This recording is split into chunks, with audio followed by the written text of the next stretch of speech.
জ্বালানি সংকটে এমপিদের বেতন 25% কমাচ্ছে পাকিস্তান, কমছে কর্মদিবস। বুধবার ভোর থেকে লেবানন জুড়ে ইসরায়েলি হামলা, নিহত 34। দক্ষিণ লেবাননের দুটি শহরে ইসরায়েলি বিমান হামলা। যুদ্ধে ইরানে প্রায় 20,000 বেসামরিক ভবন ক্ষতিগ্রস্ত, জানালো রেড ক্রিসেন্ট। সর্বশেষ জানাবো, হুরমুজ প্রণালীতে পরপর 3 জাহাজে হামলা, একটিতে আগুন। শিরোনাম শুনলেন, এবারে বিস্তারিত।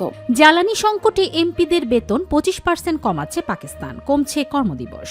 জ্বালানি সংকটের আশঙ্কায় যুদ্ধকালীন কৃচ্ছসাধন পরিকল্পনা ঘোষণা করেছে পাকিস্তান। মধ্যপ্রাচ্যের সংঘাত পরিস্থিতির জেরে এই কঠিন সিদ্ধান্ত নিয়েছে শেহবাজ সরকার।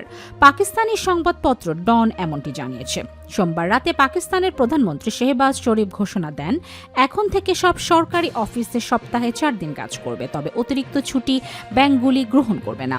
এটি কৃষি ও শিল্প খাত অথবা হাসপাতাল এবং অ্যাম্বুলেন্স পরিষেবার মতো প্রয়োজনীয় পরিষেবাগুলিতে প্রযোজ্য হবে না।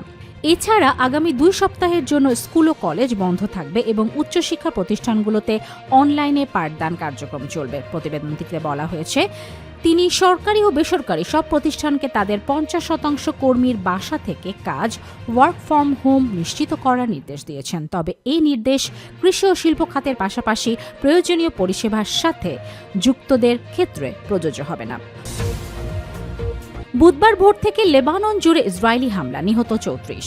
বুধবার ভোর থেকে লেবানন জুড়ে ইসরায়েলি বিমান ও ড্রোন হামলায় অন্তত 34 জন নিহত ও কয়েক ডজন মানুষ আহত হয়েছেন বলে স্থানীয় সংবাদ মাধ্যম জানিয়েছে।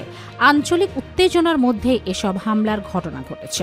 লেবাননের রাষ্ট্রীয় বার্তা সংস্থা এনএনএ জানায়, পূর্ব লেবাননের বালবেক এলাকার তামাইন এল তাহুতা শহরের একটি বাড়িতে ইসরায়েলি যুদ্ধবিমান হামলা চালালে সেখানে থাকা একটি সিরীয় পরিবারের 10 সদস্য নিহত এবং আরও 5 জন আহত হন।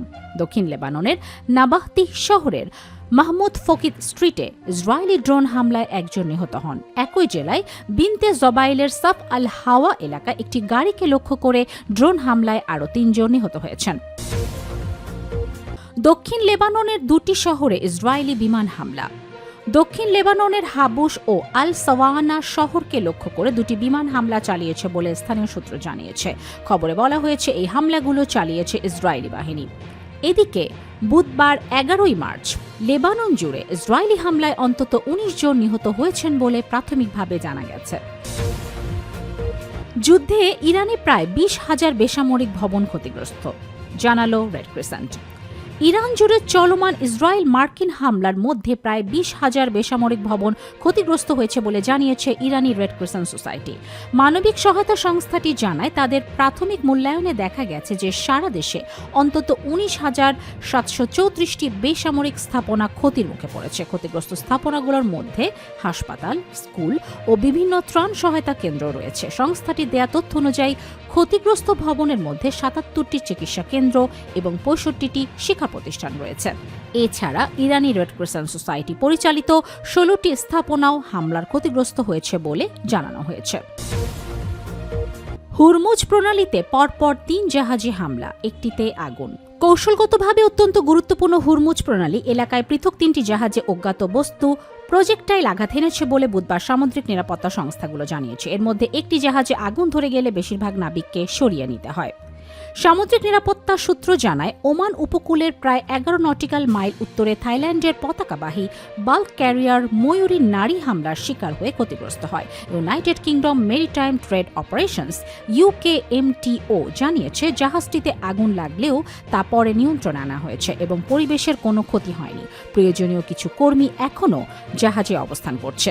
এর আগে রাস আল খাইমা থেকে প্রায় 25 নটিক্যাল মাইল উত্তর পশ্চিমে জাপানের পতাকাবাহী কন্টেইনার জাহাজ ওয়ান ম্যাজেস্টি অজ্ঞাত বস্তুর আঘাতে সামান্য ক্ষতিগ্রস্ত হয়। 2টি সূত্র জানায়, জাহাজটির কর্মীরা নিরাপদে আছেন এবং এটি নিরাপদ নোঙ্গরের দিকে এগিয়ে যাচ্ছে।